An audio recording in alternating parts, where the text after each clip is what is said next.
Hello everyone, welcome back to my channel. History honours নিয়ে যারা পড়ছো এবং সেমিস্টার 4-এ রয়েছো তাদের জন্য অত্যন্ত একটি গুরুত্বপূর্ণ প্রশ্ন সিসি 5 থেকে 5 মার্কসের, সেটা হচ্ছে মুদ্রা থেকে আদি মধ্যযুগ সম্পর্কে আমরা কি জানতে পারি বা কি জানা যায়। এখানে সুন্দরভাবে আমি নোটটা তোমাদের জন্য লেখার চেষ্টা করেছি। তোমরা চাইলে সেটা খাতার মধ্যে লিখে নিতে পারো কিংবা তোমরা চাইলে স্ক্রিনশটও নিয়ে নিতে পারো। চলো আনসারটা দেখা যাক। আদি মধ্যযুগের ইতিহাস রচনার ক্ষেত্রে মুদ্রা গুরুত্বকে অস্বীকার করা যায় না। মুদ্রার অর্থনৈতিক ইতিহাস অর্থাৎ ব্যবসা বাণিজ্য, দৈনন্দিন লেনদেন ও কেনাকাটা সম্পর্কে জানার মূল্যবান উপাদান।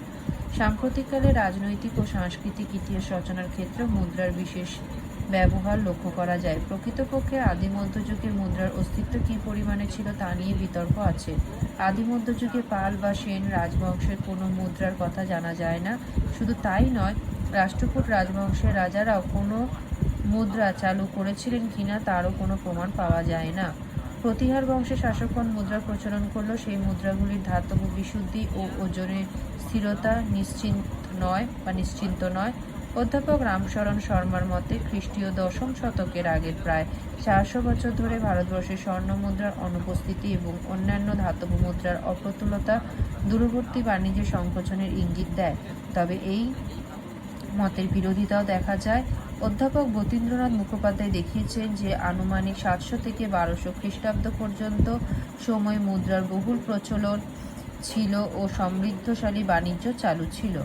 নেক্সট প্যারাগ্রাফ দেখো। আদি মধ্যযুগে ভারতবর্ষে মুদ্রার প্রচলন ছিল না, তবে এই সময় প্রাপ্ত মুদ্রার সংখ্যা খুবই কম এবং এর সঠিক কারণ নির্ণয় করা কঠিন। প্রত্নতাত্ত্বিক খনন কার্যের ফলে এই সময়ের বেশ কিছু মুদ্রা বাংলার বিভিন্ন স্থানে পাওয়া গেছে। যতীন্দ্রনাথ মুখোপাধ্যায় দেখিয়েছেন যে খ্রিস্টীয় 7ম শতক থেকে ত্রয়োদশ শতক পর্যন্ত নিরবচ্ছিন্ন খাঁটি রৌপ্য মুদ্রার প্রচলন ছিল হরিকেন অঞ্চলে, যেটা পূর্ব বাংলা আসলে। উল্লেখ্য, হরিকেলের কিছু অংশ মাঝে মাঝে পাল ও সেন রাজাদের অধিকারে ছিল। যতীন্দ্রনাথ মুখোপাধ্যায়ের মতে 10ম শতকে উত্তর ভারতে প্রচলিত রৌপ্য মুদ্রাগুলিকে বলা হতো পুরাণ, ধরন, কার্যাপন, দ্রম্য।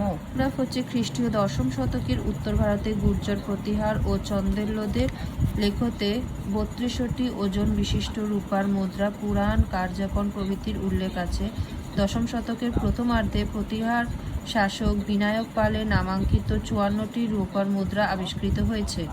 ব্রজদুলাল চট্টোপাধ্যায়ের এন সুব্রমণিয়াম প্রমুখ ঐতিহাসিক আদি মধ্যযুগে দক্ষিণ ভারতে প্রচলিত মুদ্রার কথা বলেছেন। ইতিহাসে এই পর্বে দক্ষিণ ভারতে চালুক্য, রাষ্ট্রকূট, চোল যুগে সমৃদ্ধ বাণিজ্য চলত, তবে মুদ্রার অপ্রতুলতার সঠিক কারণ বোঝা যায় না। শিলালেখতে কিছু মুদ্রা নামের উল্লেখ পাওয়া যায়, এর মধ্যে কিছু চোল মুদ্রার কথাও রয়েছে।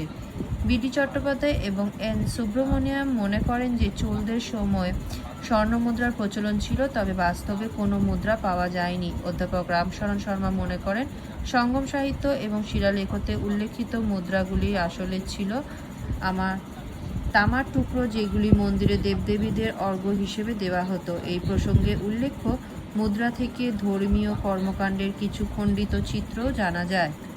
রমিলা থাপার মনে করেন মুদ্রা শুধু বাণিজ্যের নয় বরং সাংস্কৃতিক রাজনীতির অন্যতম হাতিয়ার ছিল।